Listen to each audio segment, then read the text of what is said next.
नमस्कार दोस्तों, Narayan commerce academy में आपका स्वागत है।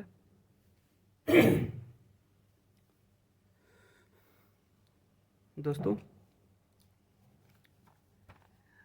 आज हम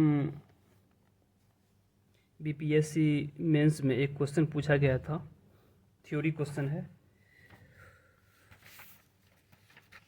जो 65वीं में आया हुआ क्वेश्चन है, 20 मार्क्स का। इसमें क्वेश्चन जो है आपका बताते हैं, ये बोला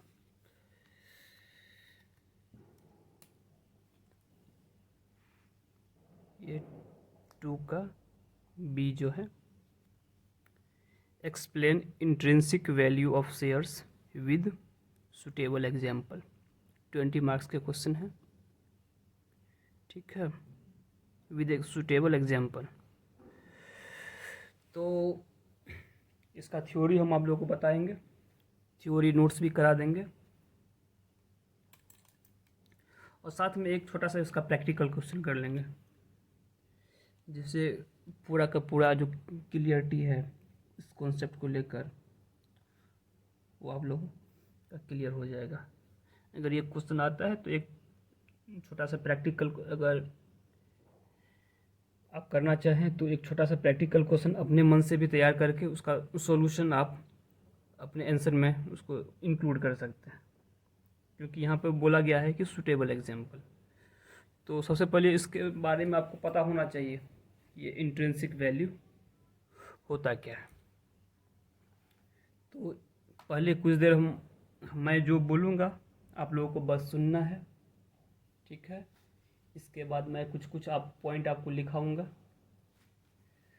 और लास्ट में एक प्रैक्टिकल क्वेश्चन करेंगे, ठीक है। तो आप लोग थोड़ा ध्यान से सुनिएगा मैं क्या बोल रहा हूँ। देखिए, ये इंट्रिंसिक वैल्यू जो है, तो सबसे पहले शेयर मार्केट में जाइए। तो अगर शेयर मार्केट में आप नए हों या पुराने हों तो कभी ना कभी तो आप इंट्रिंसिक वैल्यू के बारे में ज़रूर सुने होंगे, ठीक है ना। कि हम हमेशा यही सुनते रहते हैं कि किसी भी शेयर्स को उसकी इंट्रिंसिक वैल्यू से नीचे ही खरीदना चाहिए। जो इंट्रिंसिक वैल्यू है उससे नीचे जब उसका रेट हो तभी खरीदना चाहिए, तभी वो क्या हो सकता है, आपको कुछ प्रॉफिट दे सकता है। अदरवाइज आप लॉस भी खा सकते हैं। अगर उसकी इंट्रिंसिक वैल्यू से ज़्यादा खरीद लेते हैं तो लॉस होने की चांसेस बहुत ज़्यादा है। तो इंट्रिंसिक वैल्यू का मतलब है उस शेयर्स के वास्तविक कीमत से उस शेयर का रियल में क्या प्राइस। और इंट्रिंसिक वैल्यू को हिंदी में आंतरिक मूल्य भी बोलते हैं। जैसे यहाँ पे है आंतरिक मूल्य, अंशों के आंतरिक मूल्य, ठीक है, आंतरिक मूल्य भी बोलते हैं। इसे किसी शेयर्स की fair value, actual value, real value, balanced value, इस तरह के नाम से भी इनको मतलब बुलाया जाता है, ठीक है।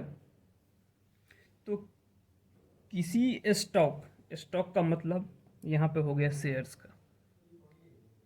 किसी भी स्टॉक का सही दाम मतलब फेयर वैल्यू या उसका जो एक्चुअल प्राइस ही उसका इंट्रिंसिक वैल्यू कहलाता है। अगर आप किसी भी शेयर्स में इन्वेस्ट करते हैं, अपना जैसे ट्रेडिंग होता है तो उसमें आप अपना क्या करिएगा, कुछ मतलब आप इंटरेस्टेड है कि इस किसी पार्टिकुलर शेयर्स में इन्वेस्ट किया जाए, आपके पास कुछ पैसे हैं तो सबसे पहले दोस्तों आपको उस शेयर्स का जो है ना इंट्रिंसिक वैल्यू पता कर लेनी चाहिए, तभी आप उस शेयर से फ्यूचर में कुछ अच्छा प्रॉफिट या रिटर्न कमा सकते हैं।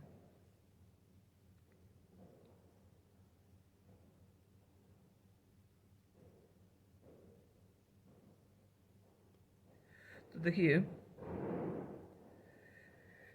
जो शेयर्स के इंट्रिंसिक वैल्यू है उसको और थोड़ा हम क्या करते हैं, इजी वे में आपको समझाते हैं।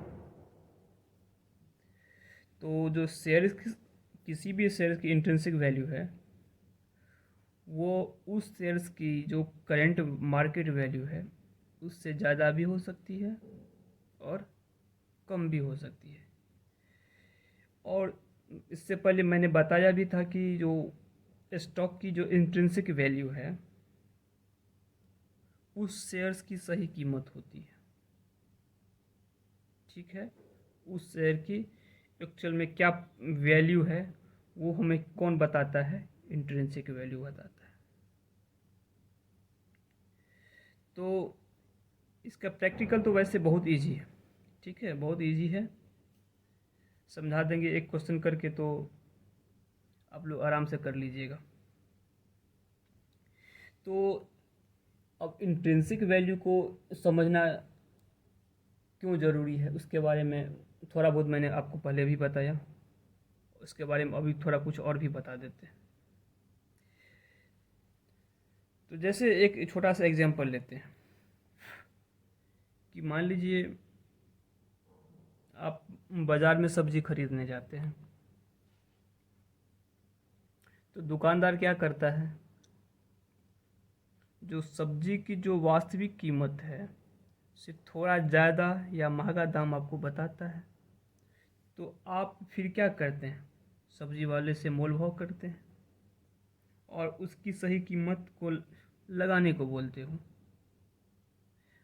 तो अगर दुकानदार आपकी बात मान ले तो आप सब्ज़ी खरीद लेते हैं, लेकिन अगर आप मोल भाव नहीं करते हैं और दुकानदार के कहे अनुसार सब्जी सब्जी का जो प्राइस है वो आप पे कर देते हैं, तो इस केस में क्या होगा, आपको लॉस उठाना पड़ेगा, नुकसान हो जाएगा आपको।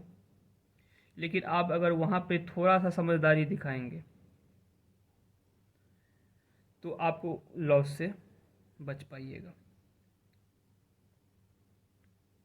इसी तरीके से स्टॉक मार्केट में भी होता है कि जिस स्टॉक का वैल्यू जितना है उससे नीचे में मिल जाए तो ठीक है, आप खरीद लीजिए। लेकिन अगर उसको आप उसके इंट्रिंसिक वैल्यू को पता किए बिना खरीद लेते हैं तो वहाँ पे आपको नुकसान हो सकता है। ठीक है, और कोई शेयर सस्ता है या महंगा है उसके लिए कुछ और भी रेशियो जैसे रहता है, यूज़ किया जाता है, पी ई रेशियो है, उसको भी यूज़ किया जाता है। जैसे बहुत सारे ऐप्स हैं जो स्टॉक मार्केट के बारे में इंफॉर्मेशन देता रहता है। तो वहाँ पे ये भी रहता है कि ये जो कोई पार्टिकुलर शेयर्स है उसका जो करंट प्राइस जो है उसके रियल वैल्यू से काफ़ी ज़्यादा है। मतलब कि वो उसका जो अभी मार्केट में उसका रेट है, मार्केट में जो उसका रेट है उसके वो रेट उसके इंट्रिंसिक वैल्यू से ज़्यादा है। तो इन शॉर्ट यहाँ पर आपको ये बोला जा रहा है कि अभी इस शेयर्स को आप न खरीदें तो बेहतर रहेगा। जब ये इंट्रिंसिक वैल्यू से डाउन होगा, नीचे आएगा, तो उस सिचुएशन में आप क्या करिए, परचेज करिए इंट्रिंसिक वैल्यू से नीचे। तो वहाँ पे आपको क्या हो सकता है, आप अपना प्रॉफिट कुछ अर्न कर सकते हैं। ठीक है, तो ये थोड़ा मैंने इसके बारे में ओवरऑल एक बैकग्राउंड बता दिया आप लोगों को इंट्रिंसिक वैल्यू के बारे में। और मैं अभी कुछ इसके बारे में नोट्स लिखा रहा हूँ, आप लोग इसका नोट्स तैयार कर लीजिएगा और जो मैंने अभी आप लोगों को बताया उसको थोड़ा याद रखिएगा। अगर इस टाइप का क्वेश्चन आता है तो हम पूरा मतलब बिल्कुल आश्वस्त रहेंगे कि आप लोग ईजिली इसको टैकल कर पाइएगा। ठीक है, तो चलिए शुरू करते हैं थ्योरी लिखना। थ्योरी के बाद एक छोटा सा प्रैक्टिकल क्वेश्चन करेंगे। क्वेश्चन देख लीजिए, इंट्रिंसिक वैल्यू ऑफ शेयर्स। ठीक है।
किसी शेयर के, अब इंट्रिंसिक वैल्यू को अभी हम बोलेंगे तो टाइम बच जाएगा हम लोगों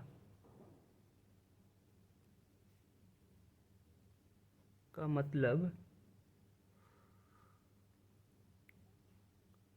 उस शेयर की वास्तविक कीमत से है।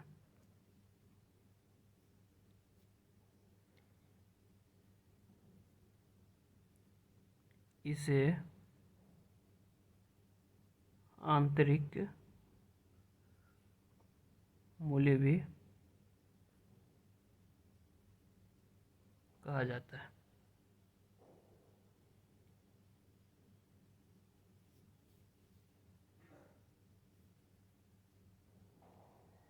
ठीक है।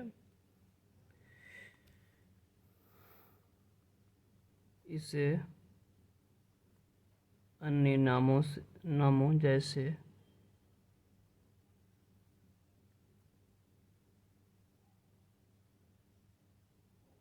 Fair value, actual value,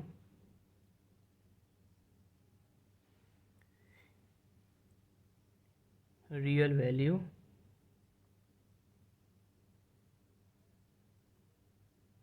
breakup value,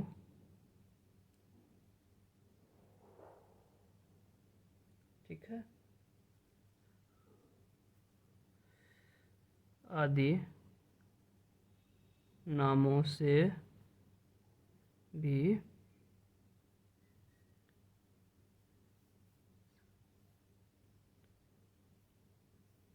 उसके अन्य नाम जैसे fair value, actual value, real value से भी जाना जाता है। ठीक है।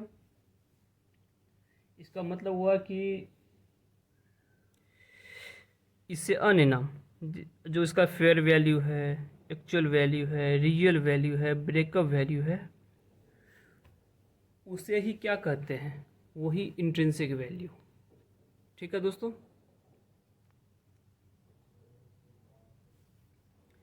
चलिए इसको पॉइंट वाइज कर देते हैं, थोड़ा आप लोग को याद करने में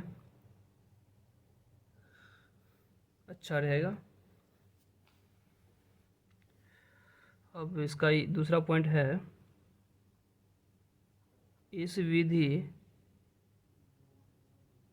के अंतर्गत, विधि का मतलब की है ये इंट्रिंसिक वैल्यू क्या है, इसके द्वारा हम क्या करते हैं, किसी शेयर्स का जो वैल्यू है ना, मतलब शेयर्स का वैल्यूएशन किया जाता है। एक मेथड है इंट्रिंसिक वैल्यू मेथड। तो मेथड मतलब विधि। इस विधि के अंतर्गत किसी भी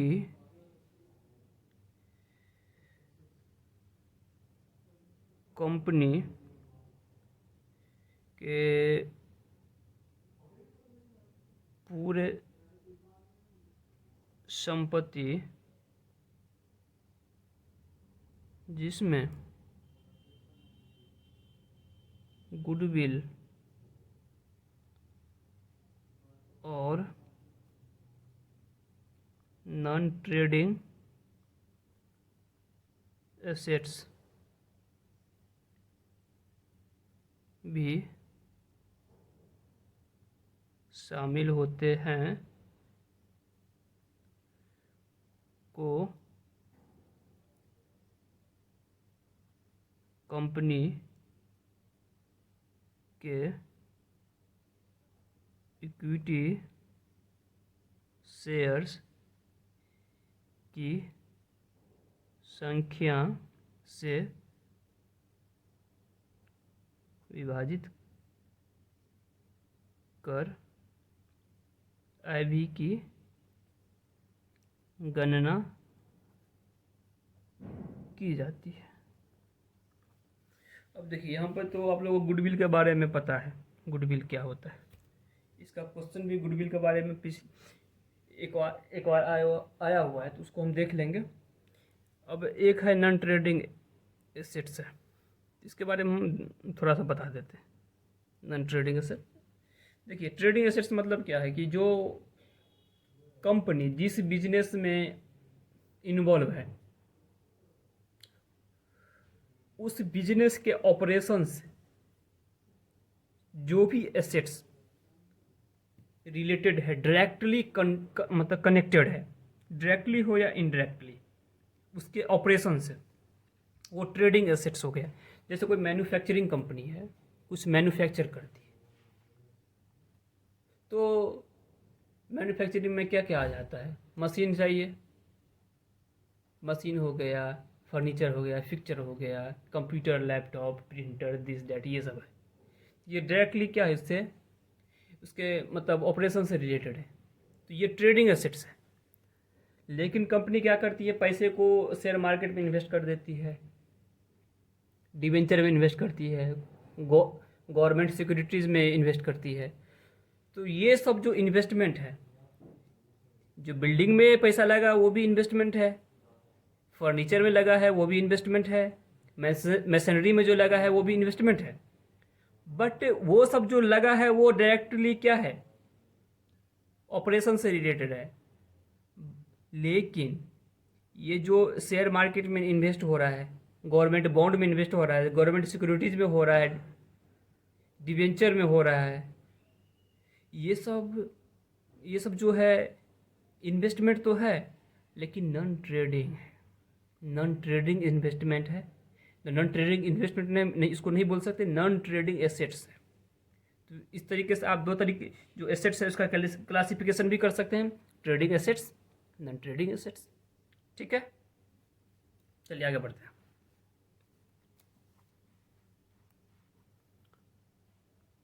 तीसरा पॉइंट, अगर एसेट्स की बाजारी मूल्य, मार्केट रेट उपलब्ध हो तो बाजार मूल्य का उपयोग किया जाता है। लेकिन अगर बाजारी मूल्य उपलब्ध न हो तो बुक वैल्यू का उपयोग किया जाता है। ठीक है, फोर्थ पॉइंट,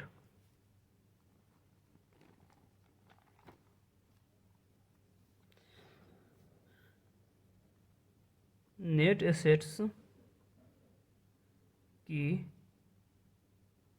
गणना करते वक्त कुछ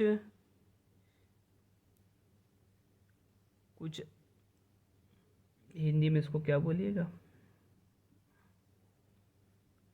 कुछ इसको हिंदी में आप ट्रांसलेट कर लीजिए। कुछ आइटम्स जो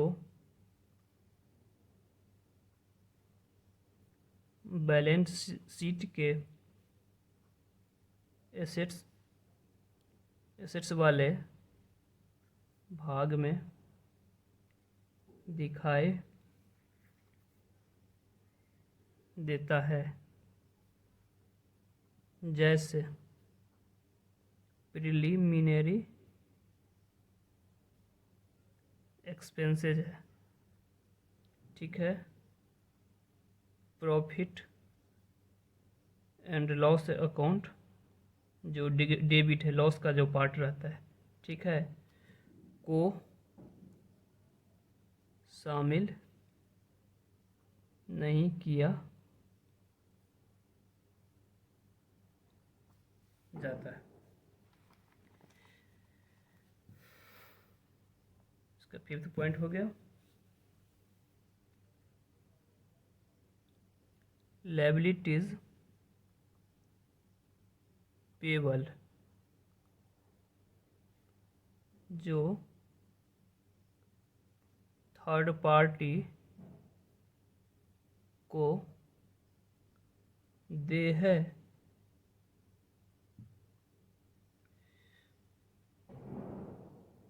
इसे नेट एसेट्स से घटाया जाता है। 6 पॉइंट,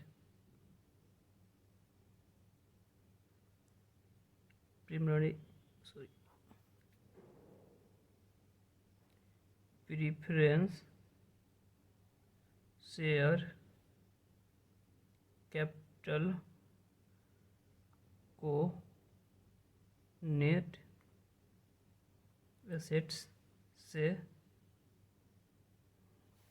घटाया जाता है। 7 पॉइंट हो गया,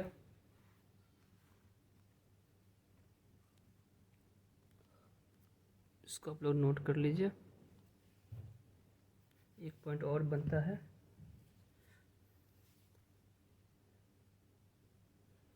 जो फंड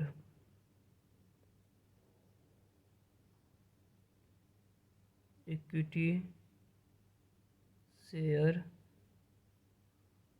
होल्डर से संबंधित हैं, जैसे general reserve, profit and loss account, credit वाला हिस्सा जो लायबिलिटी के साथ दिखाया जाता है कैपिटल के पार्ट में, balance of debenture redemption fund,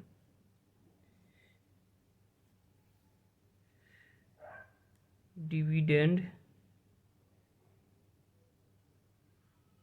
equalisation reserve, contingency reserve,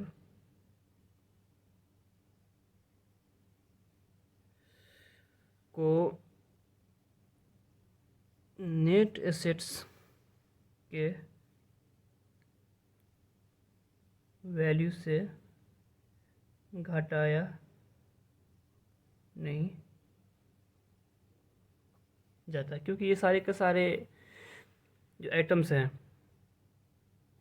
अगर कंपनी लिक्विडेशन में जाती है, कंपनी ख़त्म होता है, तो ये सारे के सारे जो पैसे हैं इस फंड में, इस रिज़र्व में, वो आपको शेयर होल्डर को मिलेगा। ठीक है, शेयर होल्डर को मिलेगा। तो एवी में इंट्रिंसिक वैल्यू में क्या किया जाता है, जो शेयर्स है, जितना बैलेंस शीट में शेयर्स दिख रहा है, उसके हर एक शेयर का वैल्यू निकाला जाता है। तो अगर जो नेट एसेट्स में से इसको हम घटा देते हैं तो बचेगा ही क्या, कुछ बचता नहीं है ऐसे में। तो इसलिए इसको घटाने की ज़रूरत नहीं है। तो ये आपका थ्योरी का पोर्शन हो गया। तो थ्योरी का पोर्शन हो गया, तो आप लोग इसको नोट कर लीजिए। और एक छोटा सा प्रैक्टिकल क्वेश्चन हम आप लोगों को करा देंगे।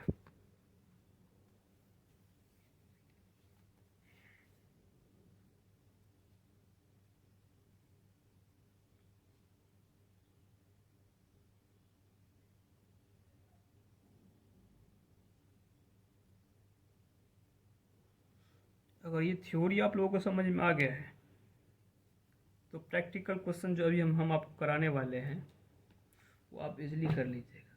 और क्वेश्चन कहीं और भी मिलता है तो आप उसको भी प्रैक्टिस कर सकते हैं, कोई दिक्कत नहीं।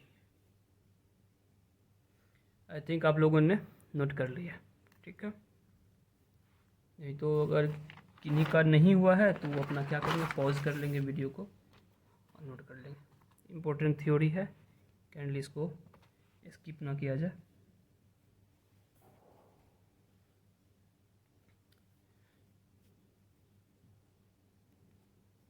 देखिए, एक छोटा सा क्वेश्चन हम तैयार करने का कोशिश कर रहे हैं। चलिए,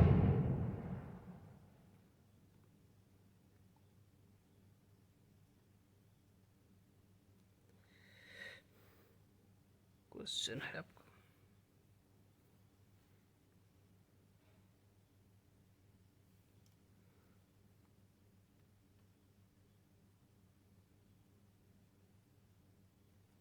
balance sheet of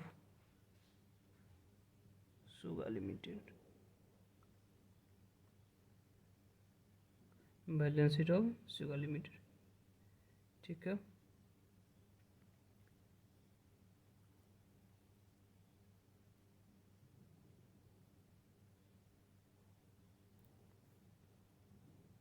as on 31 March 2020।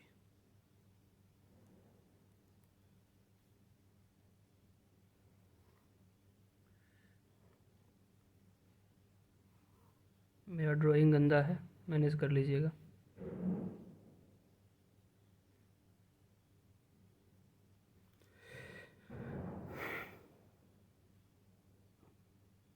Particulars हो गया rupees,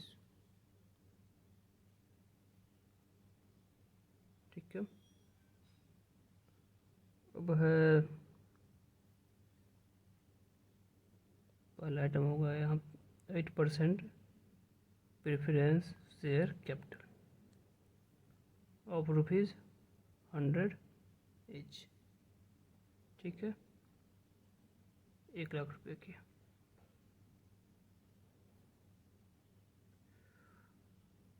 4,000 equity share capital of 100 each, 4,00,000।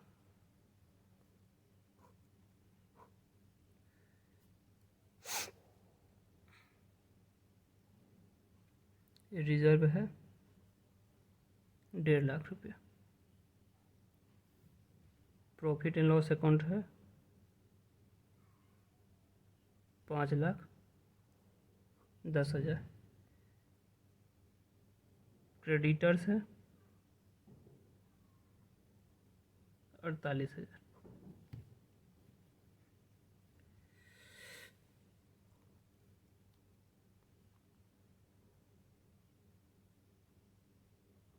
Building हो गया 70,000।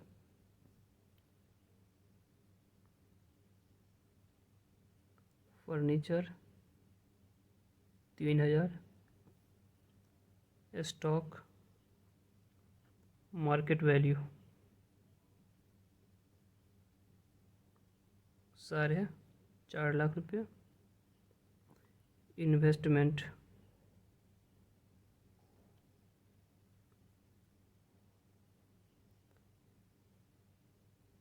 3.25। इसका फेस वैल्यू जिस पे ख़रीदा गया था 4 लाख, ये है market value. Debtors 2,80,000। Bank 60,000।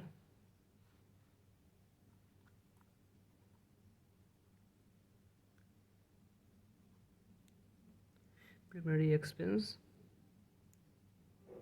10,000। Total करिए, हो जाएगा 12,08,000।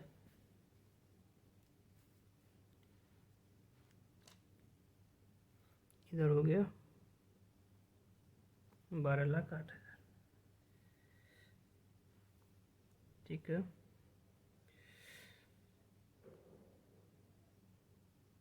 मार्केट वैल्यू ऑफ बिल्डिंग है 3.5 लाख रुपया। ठीक है। कैलकुलेट एबी ऑफ इक्विटी शेयर्स कैपिटल। ये क्वेश्चन हो गया, छोटा सा क्वेश्चन है,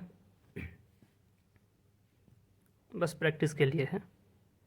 थ्योरी तो हम बता ही दिए, थ्योरी बताएं, उसी के बेस पे एक प्रैक्टिकल क्वेश्चन कर लेते हैं। चलिए आंसर हो गया।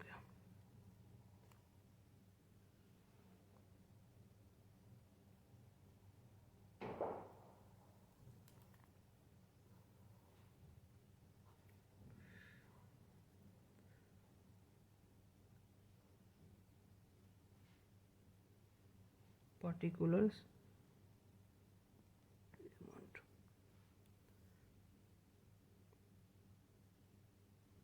बिल्डिंग देखिए 70,000 है और 3.5 हम थ्योरी में मैंने बताया था कि अगर मार्केट वैल्यू उपलब्ध है तो मार्केट वैल्यू को हम लोग लेंगे। फर्नीचर 3,000 है।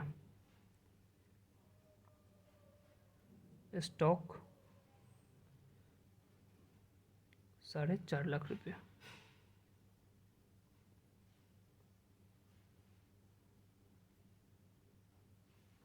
इन्वेस्टमेंट है आपका, फेस वैल्यू है इतना, मार्केट वैल्यू है इतना, तो जो मार्केट वैल्यू है वही लेना है। बहुत सिंपल क्वेश्चन है। इन्वेस्टमेंट पर आ जाता है डेटर्स 2,80,000। बैंक बैलेंस हो गया 60,000। इसको टोटल करिएगा तो आ जाता है 7, 2, 12,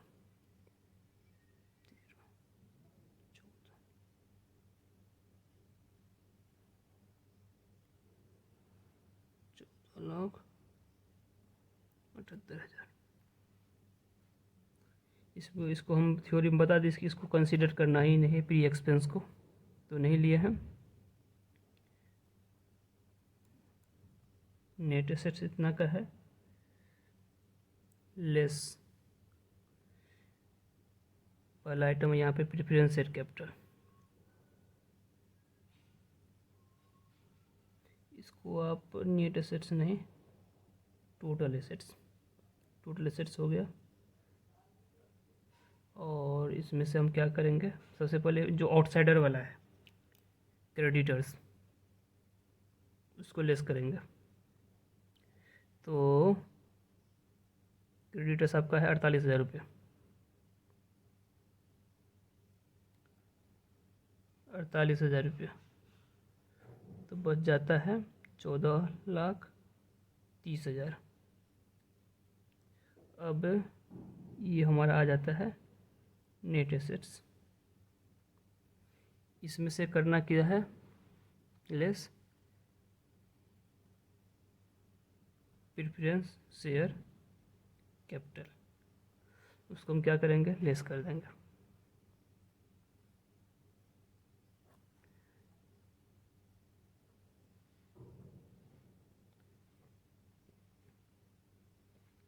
अब इसका होगा नाम एसेट्स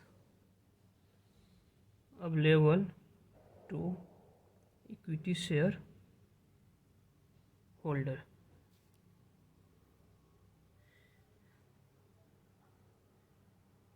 कितना हो जाता है, 13,30,000। अब है इंट्रिंसिक वैल्यू ऑफ शेयर्स, तो net assets available to equity share holder upon number of equity shares, तो कितना बच जाता है, 13,30,000, और एक total number of equity shares हो जाता है 4,000। तो पर इक्विटी शेयर्स का जो इंट्रिंसिक वैल्यू है 332 रुपये 50 पैसे के आसपास है। ठीक है, ये आ जाता है IB, intrinsic value of equity shares. तो ये हमारा एक पूरा कॉन्सेप्ट के लिए हो गया इसमें कवर, इसका थ्योरी भी हो गया है और साथ में इसका एक प्रैक्टिकल क्वेश्चन भी हम आप लोगों को करा दिए। अगर इनकेस ऐसा क्वेश्चन आता है तो एक बैलेंस शीट छोटा सा अपना ड्रॉ कर लीजिएगा इसी के बेस पे, जिसमें ये सारा का सारा पॉइंट कवर हो जाए और उसको कैलकुलेट करके दिखा दीजिएगा, हो जाएगा फटाफट। जो क्वेश्चन चेक करेंगे उनको भी अच्छा मैसेज आएगा कि भाई है इन डेप्थ पढ़ा हुआ है, जब सब कुछ जानता है, थ्योरी विद प्रैक्टिकल।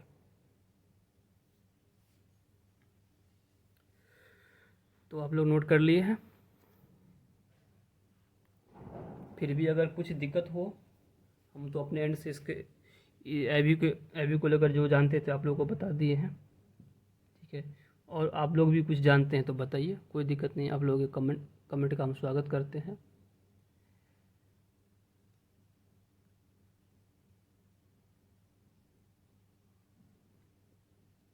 तो कल हम फिर कुछ अच्छे क्वेश्चन, जैसे यहीं पे एक क्वेश्चन है, explain the pooling of interest method of accounting for amalgamation with suitable example. ये भी 30 मार्क्स का क्वेश्चन है। ठीक है, तो देखते हैं इसको भी कर लिया जाए। अभी तो संभव नहीं है, 40 मिनट के आसपास का वीडियो हो गया है। एक क्वेश्चन ये करेंगे, एक क्वेश्चन और हो सकता है कि अगला वीडियो 1 घंटा से ऊपर का हो जाए, तो आप लोग देख लीजिएगा। वहाँ पे हम कम से कम 2 कॉन्सेप्ट के लिए मतलब उसको कवर करेंगे। एक ये हो गया और एक छोटा सा और कोई कॉन्सेप्ट होगा, उसको कवर कर लेंगे कल की वीडियो में। ठीक है, तो आप लोग मन लगा के पढ़िए, जितना मेरे से बन पा रहा है हम कर रहे हैं। और आप लोगों को